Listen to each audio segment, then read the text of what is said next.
그러면 활용 문제를 푸는 방법을 생각을 좀 해보겠습니다. 아주 자주 나오는 문제인데요. 이걸 책에 보시면 대부분 책들 보면 과부족이라는 표현을 씁니다. 과부족. 그러니까 여러분이 다른 책을 보실 때 과부족 관련 문제가 나오면 바로 이 문제를 얘기한다 보면 되겠습니다. 과하다, 부족하다. 그죠? 넘치거나 부족하다는 얘기거든요. 그 관련된 문제가 되겠습니다. 일단 이 문제는 우리가 1차 방정식에서 본 바가 있습니다. 근데 어떤 표현 때문에 부등식이 되는 건지 여러분이 그 부분을 포인트를 맞추면 좀 문제가 이해하기가 쉽습니다. 왜냐하면은 지금 여기서요. 일단 문제 좀 보시면 학생들이 긴 의자에 앉습니다. 긴 의자, 의자에 앉는데 7명씩 앉으면은 12명이 남아요.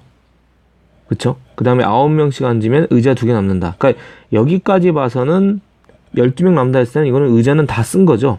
한 의자에 7명씩 앉으면은 학생이 남아요. 의자는 꽉 찬다는 얘기죠. 의자에 7명씩 앉고 나서 꽉 남는다는 얘기죠. 그 다음에 9명씩 앉으면 의자가 2개가 남습니다. 여기서 문제가 됩니다. 의자가 2개 나오면 여러분 뭐 다 된 거네 라고 생각할 수 있는데 약간 생각 바꾸면 의자가 이렇게 있지 않습니까? 의자가 이렇게 있으면 여기 지금 문제의 요지는 몇 명 앉는다 여기 9명 앉는다 있으면 그죠? 9명씩 앉으면 의자가 되는데 2개가 의자가 남아야 돼. 그럼 의자 2개는 아무도 안 앉는 거죠. 아무도 안 앉는 겁니다. 그럼 여기서 제 질문이 이거죠. 그러면 9명씩 앉는 의자가 몇 개입니까? 그럼 여러분이 이거 생각해서 의자 개수를 네모라고 했으면 네모에서 2개 빼면 되지 않냐는데 그렇지 않다는 거죠. 왜냐하면 9명씩 앉는 의자는 이렇게 쭉 계속 9명씩 앉다가 그죠? 9명씩 계속 앉아야겠죠. 쭉쭉쭉 가다가 맨 마지막 의자. 그러니까 여러분이 계속 9명씩 사람이 앉습니다. 의자에. 그러다가 의자가 2개 남았으니까 그 2개 직전 의자. 그러니까 꽉 그 의자 하나는 인원이 꽉 차지 않을 수도 있다는 거지. 그러니까 맨 마지막 의자. 그러니까 전부 9명씩 앉는 의자 말고 나머지 의자는 최소한 1명부터 몇 명까지 9명까지 앉을 수 있다는 겁니다. 요것 때문에 부등식이 되는 거예요. 그거 아니면은 그냥 방정식이거든요. 납득되셨습니까? 그러니까 무슨 말이냐면 9명씩 앉으면 의자 2개가 남으니까 여러분 의자 2개 빼세요. 이건 생각할 필요 없는 거예요. 의자 2개 개수 빼버리면 돼. 그럼 나머지 9명씩 의자에 사람이 다 앉는다고 생각하면 안 된다는 겁니다. 왜? 9명씩 앉는다는 게 마지막 직전, 그러니까 계속 9명씩 앉다가 우리가 사람이 학생이 앉을 마지막 의자는 한 명만 앉아도 의자 찬 거잖아. 그죠? 학생 다 앉았으니까. 근데 의자는 이 나머지 인원이 비어 있는 거 아닙니까? 그다음 맥시멈 가장 크게는 최대한은 9명씩 앉을 수 있다는 거죠. 그러니까 이 도대체 9명씩 앉는 의자 말고 나머지 하나 의자가 9명 앉은 건지 1명 앉은 건지 2명 앉은 건지 모른다는 거죠. 요거를 부등식으로 표현해야 되는 겁니다. 요거 때문에 부등식 문제가 되는 거죠. 그리고 연립부등식이 되겠죠. 왜냐하면 미지수가 2개예요. 뭐뭐 있습니까? 그렇죠. 학생이 있고요. 학생수가 있겠고 그 다음 뭐가 있겠어요? 의자수가 있어요. 의자 숫자도 있기 때문에 이거를 다 미지수로 놓고 계산이 됩니다. 미지수가 2개니까 하나가 아니죠. 그래서 연립부등식이 되는 겁니다. 정확히는 연립 1차 부등식이겠죠. 여러분이 초등학교 때 이미 1차 부등식은 공부하신 바가 있습니다. 그땐 단지 네모로 해서 풀었을 뿐인데 이젠 연립이 되는 거죠. 되겠습니까? 그 문제 어떻게 푸느냐? 미지수 2개 놓고 풀어야 됩니다. 미지수 2개 놓고. 그럼 어떻게 접근하는가? 한번 공부를 해보고 실제 문제들 한번 만나보도록 하겠습니다. 자, 이제 문제 한번 납득이 되셨으니까 이런 걸 이제 과부족이라 하는 거죠. 그죠? 네. 그러니까 의자가 이제 9명이 다 안 찰 수도 있고 꽉 찰 수도 있다는 거죠. 인원이 넘칠 수도 있고 안 넘칠 수도 있고. 자, 문제 보죠. 2학년 전체 학생이 긴 의자에 앉아 있다고 한다. 한 의자에 7명씩 앉으면 12명이 남아요. 그 다음에 9명씩 앉으면 의자가 2개 남는다. 이때 이자의 수의 범위를 구하라. 여기서 보통 갈등하게 되는데 여러분이 구하려고 하는 거를 x로 놓는 게 좋습니다. 나머지는 y, z 이렇게 바꿔놓으시고 원칙을 정해서 여러분이 문제 풀다 보면은 눈에 보이는 거 학생수 x 해버리고 나면 실제 여러분 구할 건 의자수 y거든요. 그럼 나중에 구하다가 얼토당토하게 학생수를 답을 하는 경우가 생겨요. 물론 그렇지 않은 경우도 많지만 그래서 가능하면 묻는 거 이자수의 범위를 물어봤으니까 그거를 x로 하는 게 좋겠습니다. 그죠? 되겠습니까? 그럼 학생수는 y라고 하면 되겠지. y는 x로 표현이 된다는 얘기입니다. 되겠습니까? 자, 해보죠.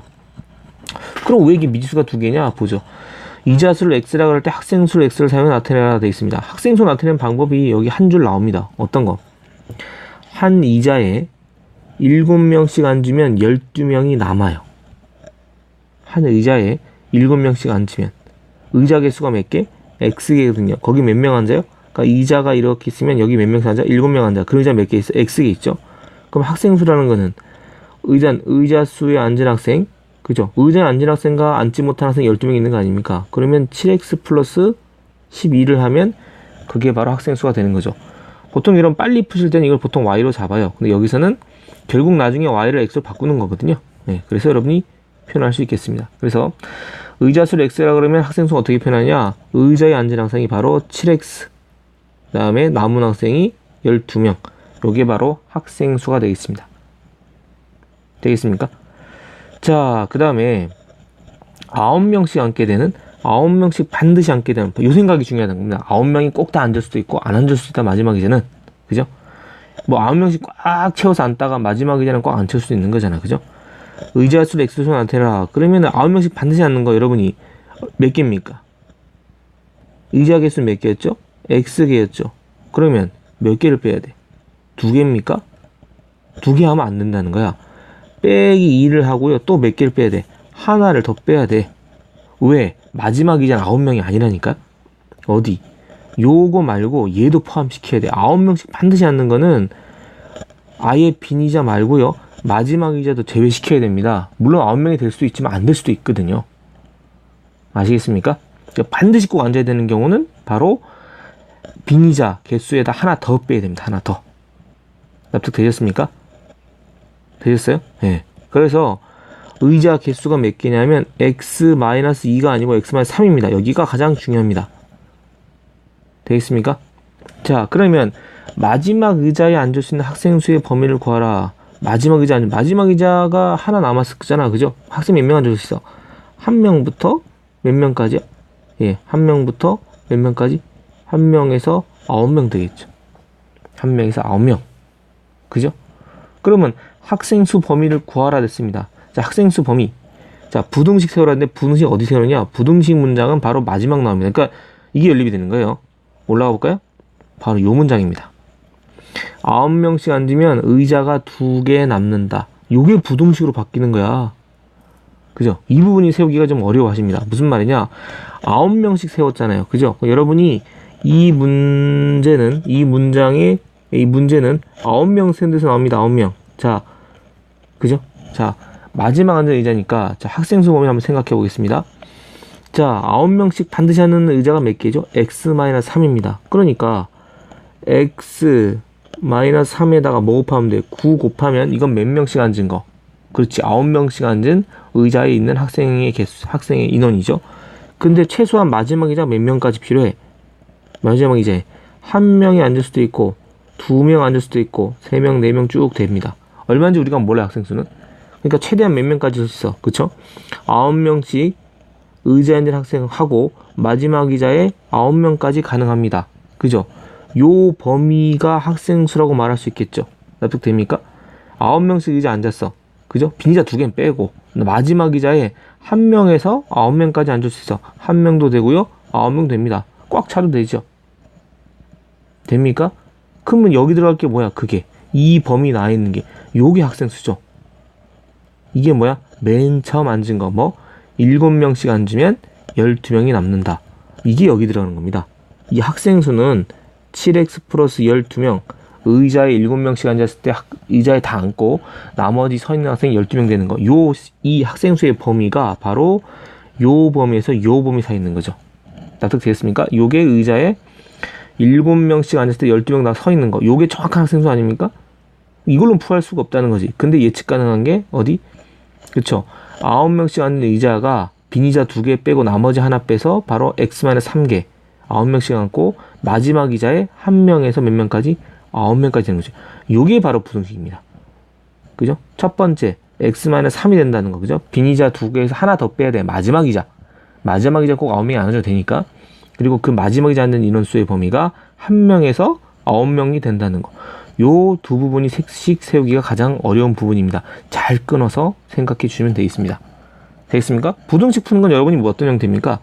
그렇죠. 우리 연립부등식을 배웠던 뭡니까? A, B, C 꼴입니다. 여기 부등호 밑에 등호 들어가도 똑같은 얘기고요. 풀 때 어떻게 푼다고요? 예, 2개씩 풀어야 돼. 2개씩. 요렇게. 한번 설명 드린 적 있죠. 요거 2개 풀고 이렇게 풀면 무조건 얘가 맞게 돼버려. 범위가 더 크니까. 그러니까 연달아 풀어야 됩니다. 범위를 좁혀서 공통범위 찾아야 되니까. 그건 아시겠죠? 자, 그럼 부등식을 풀어보겠습니다. 부등식 풀어서 부등식을 풀고 의자수의 범위가 나오겠죠. x가 의자수였으니까. 자, 부등식 풀어 가보겠습니다. 2개씩 풀어야죠. 어떤 거 풀까요? 앞에 거 먼저 풀까요? 요거 풀어보겠습니다. 그러면 9x-27 더하기 1이고요. 요거는 7x 플러스 12입니다.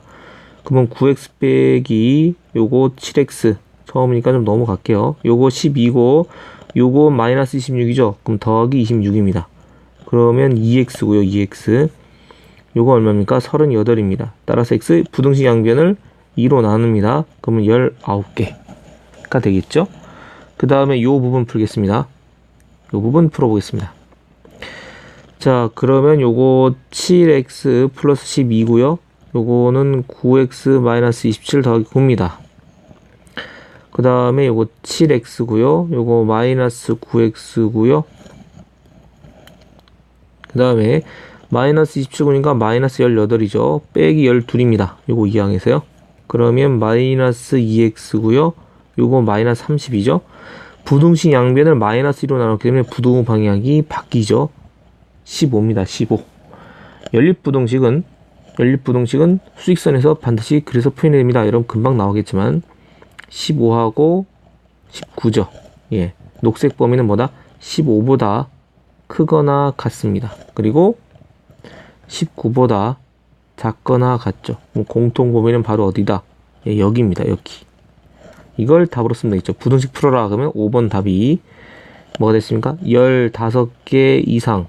그죠? 그래서 몇 개? 19개까지라고 추정할 수가 있겠습니다. 그죠? 자, 이자수의 범위는 바로 부등식 푼 바로 이걸 쓰면 되겠습니다. 몇 개에서? 15개 이상. 그죠? 부등식은 부등식으로 여러분이 부등식은 부등식 범위로 써주시면 되고요. 말로 쓸 때는 현실적인 거니까. 그죠? 15개 이상에서 19개 이하라고 우리가 답변을 해주면 되겠습니다. 되겠나요? 포인트가 뭔지 아시겠습니까? 의자에 몇 명이 앉는다 그러면은 남고 의자가 남으면요. 그 의자 대신 뭐 이런 텐트가 돼도 되고요. 텐트. 장바구니에 물건 넣을 때도 됩니다. 그죠? 그러니까 몇 개는 차고, 그죠? 의자 마찬가지, 텐트 마찬가지 앉았는데 의자 빈 거는 빼고, 봉투 빈 거, 텐트 빈 거는 빼고, 나머지 마지막 텐트, 꽉 찬 텐트 말고, 빈 텐트가, 그죠? 아주 안 앉은 건 아니고, 최소한 한 명부터 시작해서 꽉 찰 때까지 앉을 수 있는 텐트가, 의자가, 봉지가 있다는 거죠. 이거를 꼭 명심해서 책을 세우시면 되겠습니다. 자, 또 아주 자주 나오는 문제, 또 한번 중점적으로 한번 연구해보고, 문제 다뤄보도록 하겠습니다. 이 속력 관련 문제의 포인트는 여러 가지 있습니다. 속력, 빠르기, 속력. 여러분 물리 시간에, 과학 시간에 나중에 속력하고 속도를 배우게 됩니다. 별다른 차이점 없고요. 사실 물리적으로는 큰 차이가 있습니다. 속력은 여러분이 그냥 직역하면 빠르기입니다. 빠르기. 벨로시티 빠르기입니다. 얘는 방향 같은 게 없고요. 그냥 빠르면 부호도 없습니다. 그냥 빠르면 크고 작으면 느린 거죠. 여러분이 혼동하시는 속도는 요 빠르기에다가 방향이 들어간 값입니다. 이걸 수학적으로는 벡터 값이죠. 벡터. 그리고 벡터가 어예입니다. 뭐 날림이네요. 예, 벡터. 여러분이 고등학교 가시면 배우게 되죠. 그다음 속력은 이제 스칼라라고 스칼라. 크기만 갖고 있는 거. 여러분 뭐 길이나 면적. 그죠? 이런 거. 길이가 음수가 있을 수가 없잖아요. 예. 그래서 속도는 여러분 여기다가 뭐가 붙냐면 방향 표시가 붙어요. 한글로 쓰기도 하고요. 부호로 플러스 마이너스로 표시합니다. 처음이 플러스, 반대는 마이너스 이런 식으로. 그러니까 속력, 우리가 여러분이 부등식에서 하는 건 대부분 속력입니다. 속력. 수학에서는요. 속력이고요. 그럼 속력 어떻게 표현하느냐? 속력. 외우지 마시고 빠르게 가려면은 쉽게 생각해서 100m 가는데 100m를 갔어요. 빠르게 비교 못하죠. 많이 간 거는 비교가 안 됩니다. 뭐가 들어가야 돼? 시간이 들어가야 돼. 그러니까 얼마나 빨리 가나죠. 100m를 1시간 가는 사람하고 100m 가는데 1분 간 사람하고 1분 간 사람이 빠르겠죠. 그럼 똑같은 단위로 비교하겠다. 여러분 초등학교 때 배웠던 비율로 보는 거죠. 뭐에 대한? 똑같은, 왜냐하면 거리를 시간으로 나눠버리면 같은 시간에 대한 거리가 돼요. 같은 시간에 간 거리가 빠르기가 되겠죠. 되겠습니까? 그래서 속력이 시간분의 거리라는 거예요. 나머지 이런 변화하는 거, 뭐 속력이 시간분의 거리니까, 그죠? 그러면 시간 어떻게 구하느냐? 거리를 속력 나누면 되는 거예요. 왜냐하면 속력이란 게 단위 시간당 가는 거니까 속력에다가 얼마나 시간 곱하면 총 간 거리가 나오는 거죠. 납득을 하시면 됩니다. 이 시간에 똑같은 시간에 요만큼 가니까 그걸 몇 배 해주면 거리가 되니까 총 몇 시간 걸렸다. 이 생각하면 되는 거죠. 거리는 속력 곱하기 시간. 당연하겠죠? 어떤 일정한 시간에 간 거리가 속력이니 거기다 시간 곱해주면 총 간 거리, 일정 시간 동안 간 거리가 되겠죠. 되겠습니까? 자, 요거 좀 납득하시면 좋겠고요. 자, 그럼 문제 한번 보겠습니다. 나영이가 등산하는데 올라갈 때는 시속 2km. 뭐 등산도 좋고요. 뭐 중간에 뭐 학교에서 집에서 학교 가는데 뭐 서점 들려서 중간에 속도가 달라진다든가 뭐 이런 거. 그래서 시속 2km를 걷고 내려올 때는 같은 길입니다. 시속 4km 걸어서 전체 걷는 시간을 2시간 30분 이상 3시간 이내로 하려고 한다. 이때 올라갈 수 있는 거리의 범위를 구하라. 여러분이 1차 방정식에서 이미 풀었던 문제 패턴이고요. 다른 점은 요겁니다. 전체 걷는 시간이 딱 떨어지는 어떤 하나가 아니고 이렇게 나온다는 거죠. 요것 때문에 부등식이 나오는 겁니다. 2시간 30분 이상 3시간 미만. 두 번째 포인트 나왔습니다. 여러분 속력 관련, 속도 관련, 이 운동 관련 문제 나왔을 때 중요한 거는 단위가 지금 단위. 거리의 단위가 킬로미터인지 미터인지 통일해야 되고요. 그 다음 시간 단위 통일해야 됩니다. 30분? 이런 거 안 통합니다.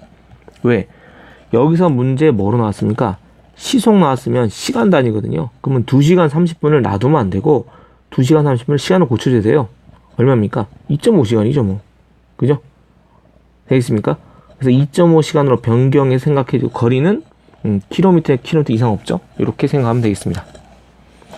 자, 그럼 어떻게 푸냐? 그 내용을 나눠서 생각하시면 쉽습니다. 한번 볼까요? 자, 이렇게 생각합니다. 지금 등산하는데 이렇게 산이 있어요. 그죠? 그러면 올라갈 때 같은 길을 쭉 올라갔다가 턴해서 내려올 때 똑같은 길을 내려온 거죠. 간 거리는 똑같습니다. 따라서 올라간 거리 x라 그러면 이 정보가 나오죠. 속력, 시간, 거리가 다 나오면 속력, 거리, 시간 나오면 우리가 다 할 수 있다는 거죠. 올라갈 때는 얼마 갔어요? 시속 2km 갔죠? 내려올 때는 시속 4km 갔습니다. 거리가 다른가요? 아니, 거리 똑같습니다. 그럼 가에 들어갈 것도 그냥 뭐죠? x입니다. x. 그죠? 여기서 여러분 좀 조심할 거는 단위 좀 조심해야 되고요. 실제 여기는 시속이란 말이 붙었으니까 사실 2km per 시 또는 per hour라고 된 겁니다. 사실은요. 그럼 시간 어떻게 구해요? 시간은 뭐를? 거리로 속력 나누면 된다니까. 그죠? 왜 그러냐면 총 거리를 속력으로 나눈다는 뜻이 뭐냐면 속력이란 게 일정 시간 동안 간 거리거든. 그거에 몇 배 하면 거리 나오면 그 몇 배가 되는 게 바로 시간이야. 되겠습니까? 그러면 거리 x를 속력인 2로 나눈 게 걸린 시간, 올라갈 때 걸린 시간. 거리 뭐를? 거리 x를 내려올 때, 그죠? 내려올 때 속력으로 나눠준 바로 4로 나눠준 게 바로 걸린 시간 되겠죠. 이 둘을 합한 게 얼마야?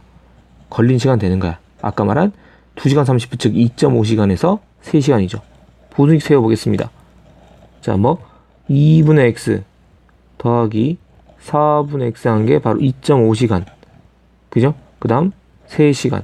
3시간 미만인가요? 네, 미만입니다. 그죠? 2.5시간 이상. 그죠? 2시간 30분 이상 3시간 미만이니까 2.5시간 이상 3시간 미만. 이게 부등식입니다. 할 수 있겠죠? 네.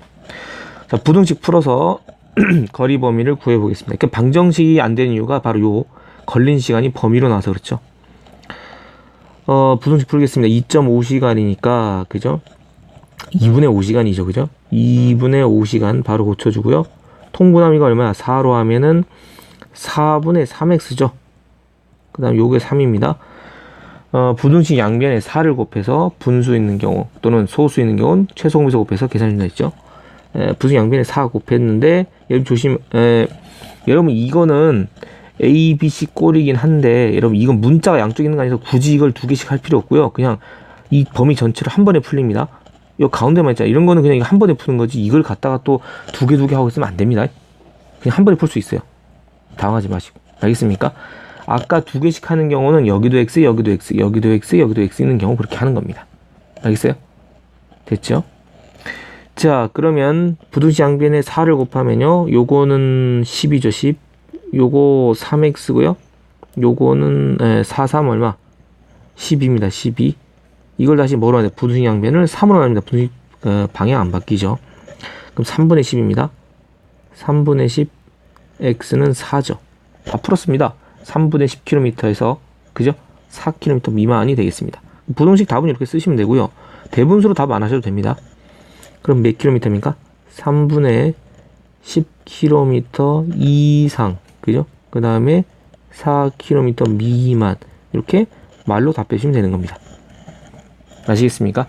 속력에서 중요한 거, 그죠? 속력 중요한, 일단 속력에 대한 기본적인 이해, 시간분의 거리. 그러니까 이거를 뭐 속거심하게 외우지 마시고 그 뜻을 면밀히 생각하면 이해하면 굉장히 쉬워요, 그죠? 속력은 같은 시간당 일정한 시간당 간 거리. 그러니까 빠르기구나. 거기다 시간 곱하면 거리 나오겠네. 그죠? 그 다음에 시간 알고 싶으면 거리를, 그죠? 거리를 단위 시간당 간 거리로 횟수 몇 번인가 나눠주면 그게 시간 나오니까 거리를 속력 나눠주면 되겠죠. 되겠습니까? 두 번째 조건 뭐였죠? 두 번째 요상 단위를 맞춰라. 거리가 킬로미터면 킬로미터, 미터면 미터. 그 다음 시간은 시간이면 시간, 분이면 분. 정확히 고친다는 얘기죠. 주의하시면 되겠습니다. 자, 그 다음 농도 관련 문제 나왔습니다. 백분율이 언제 나오나요? 초등학교 6학년 때 나오죠. 네. 비율에서 나온 백분율. 백분율은 사실은 수학적인 표현은 아닙니다. 그러니까 알아보기 쉽게 만든 거죠. 예를 들어서, 야, 나 얼마나 했어? 그러면 10분의 3만큼이요. 아니면 뭐 100분의 30만큼 보다는, 3%요. 30%요. 이해하기 쉽거든요. 약속을 한 거죠. 비율이 뭐였습니까? 비율. A 대 B라고 하면, 그죠? B가 바로 기준량이고 A가 상대량입니다. 뭐에 대한? B를 기준으로 했을 때 A만큼, 요게 바로 비율이 됩니다. 비율. 요게 B죠, B. 그죠? 이 B란 뜻은 여러분이 B란 뜻은 기준량에 대한 상대량이 B입니다. B. 그죠? 근데 이거를 알아보기 쉽도록, 그죠? 알아보기 쉽도록 이 비율이 여러 가지가 있는데, 예를 들어서 서로 상대적인 것도 있지만 이런 거 있죠. 전체 이만큼 분에 요만큼 들어있는 거. B는 여러 가지, B가 1보다 클 수도 있고 작을 수도 있어요. 근데 이 백분율은 그런 쪽이 아니고, 전체가 이만큼 있을 때, 속에 예를 들어서 전체가 이거 전체 다 한 게 예를 들어서 C만큼 있다. 그다음 요 안에 조그맣게 들어있는 게 T만큼 있다. 그러면 전체 중에 요거 T가 들어있는 비율이 바로 C분의 T죠. 그죠? 요럴 때 C분의 T라고 답변하면 좀 귀찮으니까, 알아보기 잘 못하니까 여기다 100을 곱해주면 뭐가 되냐면 전체 기준이 100으로 되는 거야. 100. 그죠? 100개 중에 얼마냐는 거죠. 비율 뜻이 그거든. 지금 이 뜻에 따르면 전체 요만큼 중에 요만큼의 비율 값이 이거는, 이걸 100을 곱해버리면 결국 100에서 요만큼 비율을 묻는 게 되는 거야. 그게 분수의 개념이잖아. 그죠? 100에다가 저 비율을 곱해버리면 100개 중에 그게 몇 개 있어요? 하는 얘기입니다. 그러니까 여기다 이렇게 계산된 값을 이제 뒤에 뭐 붙이는 거예요? 퍼센트 붙이면 이게 100분율 되는 거거든요. 100 곱하면. 만약에 이제 드물지만 여러분이 1000을 곱하면 이름 단위가 퍼밀이네, 퍼밀. 이 우리 잘 쓰진 않죠. 100분율을 많이 씁니다. 퍼밀은 과학 같은 데 쓰기도 합니다. 단위가 아주 작은 경우에는. 이게 퍼센트죠. 그러니까 여러분이 퍼센트란 개념 나오면 이겁니다. 예를 들어서 여러분이 7%다. 행운의 7. 7%라면 비율 자체로 바로 바꿔야 돼요. 백분율은 그 자체로는 가치가 없어요. 비율로 바꿔서 생각해야 가치가 있습니다. 그러니까 7%는 100분의 7이라고 생각하면 돼요. 100분의 7. 100개는 7개 있구나. 이 비율로 바뀌는 거죠. 7% 구하고 싶으면 100분의 7에다 100 곱하면 되는 겁니다. 되겠습니까? 따라서 여러분이 뭐 소금물, 설탕물 나오면요, 굉장히 계산이 빨라져요. 그러면 무슨 말이냐? 뭐 간단한 거 해볼까요? 10% 할까? 간단한 거? 뭐 이해만 하면 되는 거니까. 10% 소금물이 있다. 100g의 소금 얼마냐? 이 10%란 뜻이 100개 중에 10개 있다는 얘기야. 100분의 10. 비율로 바꿔주라니까요. 그러면 소금물 100이면 소금 얼마 있어? 10이 있죠. 200이면 20이 있는 거죠. 300이면 30 있고, 50이면요? 절반 있으면 되죠. 얼마? 5 있으면 되는 겁니다. 분수랑 똑같은 거예요. 그죠? 100분의 10, 200분의 200, 50분의 5. 똑같은 겁니다. 10이면 1 있겠죠. 전체에 대해서. 그냥 분수 계산밖에 안 되는 거예요. 이런 계산들은. 알겠습니까? 자, 그렇게 좀 이해해 주면 100분율은 팍팍 나와야 된다. 뭐 이런 거. 그러니까 예를 들어서 이거 5%, 100일 때 얼마 있는가? 5 있죠. 300. 아, 소금물이 3배 됐잖아. 소금도 3배. 15g, 소금 15g 있는 거야. 바로 나오는 거죠, 계산이. 이걸 뭘 쉽게 계산할 필요가 없는 거죠. 그러면 10% 소금물이면, 자, 섞어서 7% 이상의 소금을 만들었다. 몇 그램 넣어야 되냐? 뭐, X 넣고 풀면 되는 거. 만약에 10% 소금물 300g이다. 그럼 소금 몇 배 있어? 10%가 100 기준이라니까. 3배 됐잖아. 그러면 소금 30g 있는 거죠. 납득되셨습니까? 이렇게 쓰면 좋겠고요.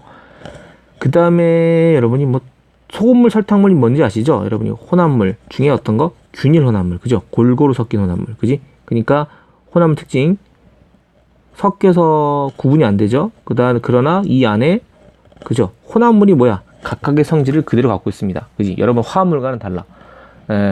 수소랑 산소랑 만나서 물 되면 물은 새로운 물질이 수랑 산소가 아니거든요. 새로운 분자가 형성되는 거죠. 근데 우리가 지금 여기서 공부하는 농도라고 말하는 것들의 것들은 혼합물이고요. 불균이 아니고 균일입니다. 어느 쪽을 취해도 성질이 일정하죠. 그리고 두 성질을 가진 물질이, 두 가지 이상 성질을 가진 물질이 골고루 섞여 있는 겁니다. 여러분, 우리 지상에 있는 공기라든가, 뭐 사이다, 설탕물. 여러분, 공기가 불균일해 봐요. 큰일 납니다. 그죠?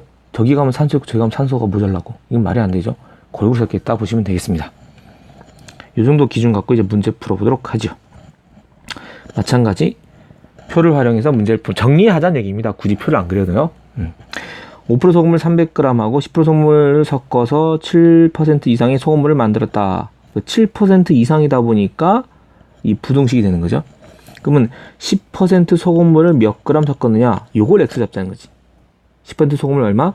X 그램 하면 되는 거지. 되겠습니까? 자, 한번 해볼까요? 자, 우리 아까 배웠던 백분의 개념 다 생각하시고요. 필요한 게 소금물, 소금량입니다. 그럼 10% 소금물량을 X라 그럴 때 다음 페이지 빈칸을 채워 넣어라 됐습니다.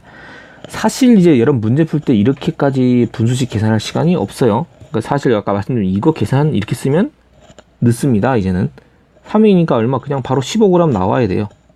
그죠? 보여드리기 위한 거고요. 빈칸 넣을 줄도 알아야 되니까 그렇습니다. 자, 그러면 한번 넣어보죠. 5% 소금물이 300g이니까 그죠? 5%란 게 얼마다? 비율로 치면 100분의 5라니까 100개 중에 5개. 그럼 300이면 15개죠. 소금량은 100분의 5 곱하기 300에서 얼마? 당연히 15g 나왔겠죠. 15라고 써놓읍시다.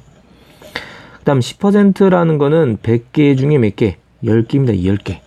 7%는 뭐죠? 당연히 100개 중에 몇 개? 7개입니다. 그러니까 소금물 Xg이잖아. 그럼 이건 어떻게 해야 돼? 100분의 10이니까 가능한 100까지 하는 것보단 단순하게 하는 게 낫겠지. 얼마? 10분의 1입니다. 0.1. 그러면 소금물 얼마? 그 비율만큼 소금물에 그 소금이 들어있는 거니까 10분의 1x죠. 10분의 1x 또는 10분의 x 쓰면 되겠습니다. 그죠? 자, 그러면 이거 둘을 섞었어요. 그지? 그러니까 여러분 실제 문제 푸실 때는 이런 식으로 더하기 해주면 좋아요. 안 까먹거든요. 이렇게. 둘 섞어서 7% 소금, 7% 이상의 소금이냐, 이상. 정확히 말하면 7% 이상이죠, 이상. 그런데 이제 7% 기준을 잡아야 되니까요. 그 소금물량은 5% 소금물 300g에 10% 소금물 X를 섞으면 되겠죠. 됐습니까? 그게 7% 소금물이니까 똑같은 거죠. 비율이 100분의 7이니까 뭐 하면 되겠어? 그렇죠? 100분의 7 비율에다가 소금물 곱해주면 되는 거야. 그러면 얼마만큼 들었는지 나올 거거든. 비율이 그런 겁니다. 전체 중에 그 비율 곱해주면 그 속에 이렇게 몇 개인지 나온 거죠. 되겠습니까? 꼭 이렇게 답변하시면 안 됩니다. 비율은 여기서 말하는 비율이 전체 중에 그 속에 들어있는 걸 얘기해서 0에서 1 사이인 거지, 비율이 꼭 1보다 0보다 크 1보다 작은 건 아닙니다. 1보다 클 수도 있어요. B라는 건 상대적인 거니까, 그지? 근데 여기서 우리가 공부하는 비율은 전체 중에 속에 속한 걸 얘기하기 때문에 그렇습니다. 자, 부등식 세워보겠습니다. 부등식 얼마냐? 그러면 어디서 나와야 돼? 그쵸? 여기서 나와야죠. 7% 이상을 했으니까 요게 7% 이상이 되도록 하면 되겠죠. 되겠습니까? 그죠? 그러면 소금량이 뭐 하면 됩니까? 10% 소금량 하면 여기서 부등식을 세워주면 되겠죠. 여기를 기준으로 문제를 세워가시면 되겠습니다. 자, 그러면은 뭐가 문제냐? 기준은 얘인데 도대체 뭐를 비교할 거냐? 비교할 거는 퍼센트로 하는 게 아니고 소금량으로 하는 거예요. 소금량. 왜? 지금 퍼센트로 하면은 기준이 명확치가 않아요. 왜? 소금물 양이 다르기 때문에. 소금량으로 비교하면 되겠죠. 요 빨간색 부분이 바로 몇 퍼센트? 7%의, 그죠? 물도 똑같은 거야. 300 플러스 X에 들어있는 바로 소금의 양이 되는 거거든. 그죠? 이 녀석보다는 어디 들어있는? 나머지 여기와 여기 있는 소금량이 크거나 같으면 되겠지. 그잖아. 소금량이 요거 두 개 합한 거잖아. 그지? 왜냐하면 5% 소금에 소금을 들어있는 소금 요만큼, 10% 소금을 들어있는 소금 요만큼이 합쳐져 가지고 얘를 만든 거니까 얘네 둘의 합이 얘보다 크거나 같으면 7% 이상이 되겠죠. 얘보다 크면 7% 이상, 아니 7%보다 큰 거고 초과된 거고, 같으면 이상이 되겠죠. 그 부등식을 세울 수 있겠습니다. 되겠습니까? 바로 소금량으로 세운 것이다. 그죠? 그럼 얼마? 10분의 x 플러스 15한 게 바로 7% 되는 소금량 얼마? 100분의 7에 x 플러스 300보다 크거나 같다. 이렇게가 바로 부등식이 되는 거죠. 납득되셨나요? 부등식 풀어라. 양변에 100을 곱해야겠네. 그죠? 100 곱합니다. 그럼 얼마죠? 100 곱하면은 녹색으로 풀겠습니다. 헷갈리지 않게 해서 100 곱하면은 10x 그 다음에 1500이죠. 곱할 때 잘 곱하셔야 됩니다. 이거 7이고 x 플러스 300입니다. 그럼 10x고요. 요런 거는 정각에 이렇게 밑에 위에 살짝 쓰고 7x에 2100입니다. 바로 이항하면 되겠죠. 그러면 10x 마이너스 7x고요. 요거는 2100 마이너스 1500입니다. 그러면 10x에서 7x 빼니까 얼마? 3x고요. 요거 얼마죠? 600입니다. 600. 부등식 양변을 3으로 나눠줍니다. 그럼 얼마? 200이죠. 200. 자, 부등식 풀었습니다. 부등식 풀었어요? 풀었더니 뭐가 나왔습니까? x는 뭐보다? 200보다 크거나 같다 되겠죠. x가 바로 10% 소금량이니까 몇 g 이상 섞어야 되느냐? 바로 200g, 200g 이상 섞으면 된다고 답변할 수가 있겠습니다. 요게 농도 문제의 포인트입니다. 아시겠습니까?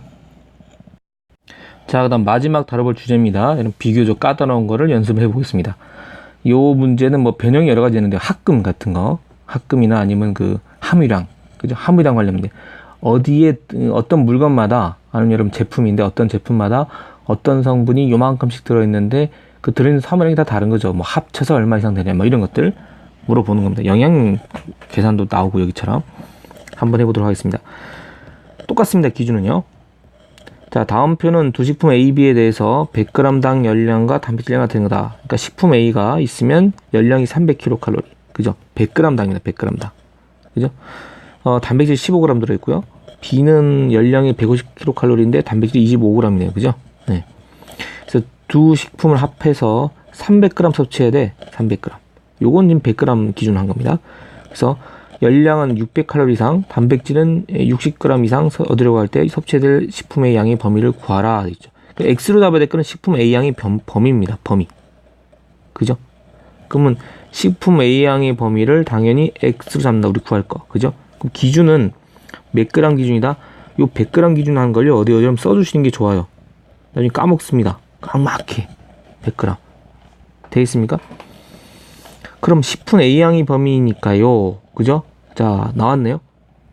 두 식품 A, B를 합하여 300g을 섭취했으니까 A 식품이 Xg이면 두 개 합해서 얼마? 300g인 거니까. 그죠? B 식품은 300 빼기 X 하면 되겠죠. 됐습니까? 됐죠? 예. 그 다음 열량이랑 단백질 이거 여러분 그대로 놔두면 안 돼. 왜? 지금 얘는 기준이 우리가 계산을 100g 단위로 할 게 아니고 그램 단위로 해야 되는데 지금 얘는 기준이 얼마로 되어 있습니까? 그렇지. 열량이든 단백질이든 간에 이거 전부 다 100g 당이거든. 바꿔줘야 돼. 이거를. 뭐로? 1g 당으로. 그죠? 100이당 이거니까 100으로 나눠주면 되겠죠? 그럼 얘는 300이 아니고 실제 계산할 때는 3으로 해. 3. 3으로 킬로칼로리 퍼 그램 하면 되겠죠. 그램 나눴으니까. 되겠습니까? 100 나눠주면 됩니다. 그럼 얼마죠? 1.5. 그죠? 1.5 킬로칼로리 퍼 그램입니다. 되겠습니까? 단백질도 마찬가지입니다. 단백질도 15g씩이나 들어있지가 않아요. 언제? 식품 100g당 들어있는 거죠. 따라서 단백질량은 100분의 15 들어있고요. 얘는 100분의 25가 들어있는 거죠. 요거 바꿔주고 시작하는 게 포인트입니다. 되셨습니까? 자, 됐죠? 자, 요렇게 문제를 푸시면 되겠습니다. 자, 그렇게 해서 여러분 뭐 하면 돼? 잡아주면 되는 거죠. 여기 열량 몇 킬로? 열량 600칼로리 이상이니까 요거 두 개 합하면 돼. 그지? 그럼 열량 어떻게? A식품 먹었을 때 열량 여기서 나오겠죠. A식품은 뭐에다가 3에다가 X 곱한 게 A에서 얻은 열량. 그 다음에 B는 뭐에다가 1.5, 즉 2분의 3을 할까요? 2분의 3이고 뭐 300-x 하면 이게 뭐야? 열량이 600칼로리 이상. 그럼 열량이니까 요게 열량이 되니까 600이 되는 거죠. 됐습니까? 요게 그람당 열량이니까 섭취한 그람이 xg, 얘는 300-xg이잖아. 그러면 x에다가 3 곱한 게 A식품에서 받은 열량, B 300-xg 섭취했을 때 열량이 1g당 1.5니까 2분의 3 곱해준 게 이게 전체 섭취한 열량이 되겠죠. 단백질 마찬가지. A에서는 1g당 100분의 15, B에서는 100분의 25니까 이것도 식을 써주면 바로 단백질 60g 이상이 나오겠죠. 얼마입니까? 100분의 15x에다가 100분의 25, 즉 뭐 4분의 2죠. 뭐 그냥 편의상 100분의 25 쓰겠습니다. 300-x 한 개, 60g 이상. 요거 두 개를 풀면 되는 겁니다. 납득되셨습니까? 자, 그러면 한번 정리하면서 풀어가 보도록 하죠. 자, A식품 열량, 그죠? 두 식품에 아까 제가 말한 걸 채워보자는 거죠. A, B에 대해서 1g당 열량 나왔습니다. 그죠? 1g당 얼마였죠? A라는 게 100g당 300이니까 100으로 나눴습니다. 그럼 여기 가에는 들어갈 게 뭐죠? 1.5 또는 여러분 2분의 3 하면 되겠죠? 2분의 3 킬로칼로리 퍼 g이었습니다. 단백질이고 단백질. 그죠? 여기가 아니고 열량, 나에다가 이거를 2분의 3이라고 써야 되겠죠? 2분의 3. 그 다음 단백질입니다. 단백질. A란 거는 100분의 15죠? 100분의 15. 여기 들어갈 거예요. 바로 100분의 15가 되겠네요. 우리 아까 위에서 다 해봤습니다. 그쵸?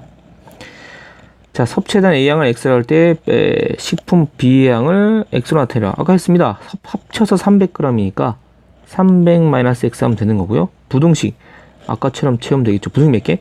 2개 나오는 거예요. 2개. 이렇게. 그죠? 열량이 얼마? 600 이상이니까. 그죠? 식품 A는 X. 다시 한번 보면 B는 300-x일 테니까. 그죠? 열량에서 나올 수 있는 게 뭐? 3x에, 그죠? 그 다음에 2분의 3에 300-x 한 게 600칼로리 이상. 그죠? 됐습니까?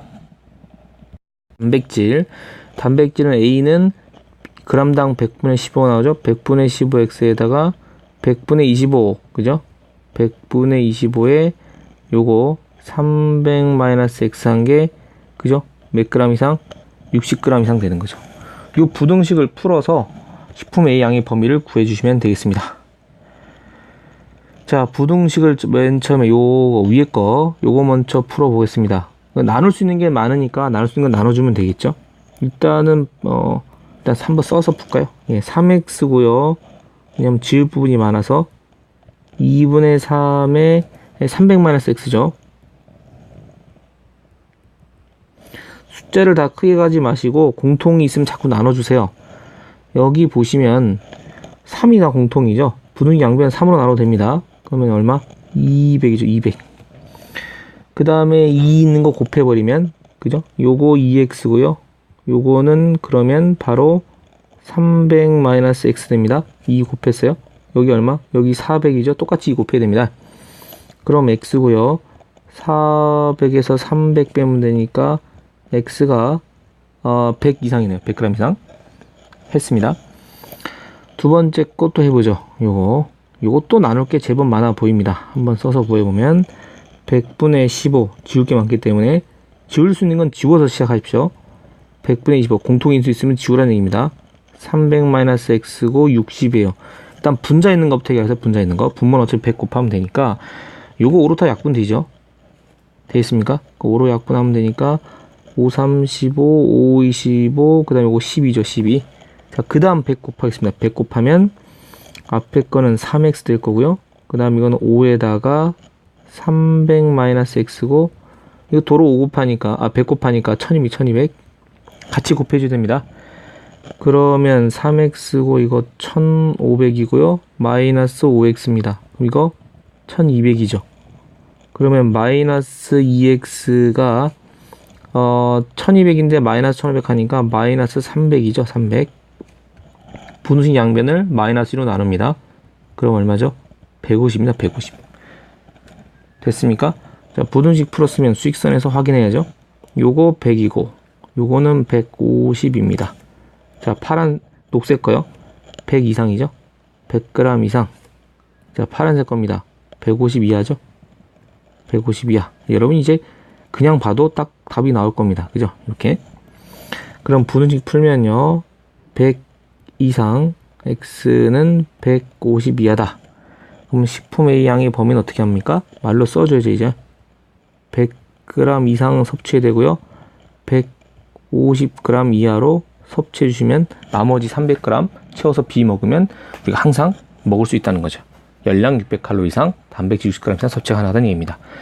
바로 지금 이러한 문제들이 바로 되는 겁니다. 그러니까 이 책을 보시면 지금 우리가 반번에 바꿨는데요. 교과서 보시면 이걸 x로 놓고 이걸 y로 놓은 다음에 x 더하기 y는 얼마? x 더하기 y는 뭐 300 해놓고 y를 또 300-x로 바꿔서 풀기도 합니다. 근데 우리는 그렇지 않고 한 가지 문자로만 하는 방법으로 연구를 했습니다. 연립방정식은 연립부동식은 고등학교 때 또 나오게 되니까요. 어차피 해서 바꿀 거면 굳이 또 문자를 굳이 써서 할 필요가 없겠죠. 근데 학교에서는 x, y 놓고 할 수 있습니다. 그럴 때 혼동하지 마시고 구하려는 거 x 놓고요. 나머지 y 놓고 그 y가 뭐 x 플러스 y가 300이니까 y는 바로 300-x로 바꿔주시면 헷갈리지 않습니다. 아시겠죠? 그럼 본격적으로 문제 이거 외에도 부등식 관련 활용 문제들이 굉장히 많거든요. 대표적으로 어려운 것들을 한번 해봤고요. 이제 유형학습에 들어가서 본격적으로 문제 풀어보도록 하겠습니다. 시간이 좀 길었네요. 수고했습니다.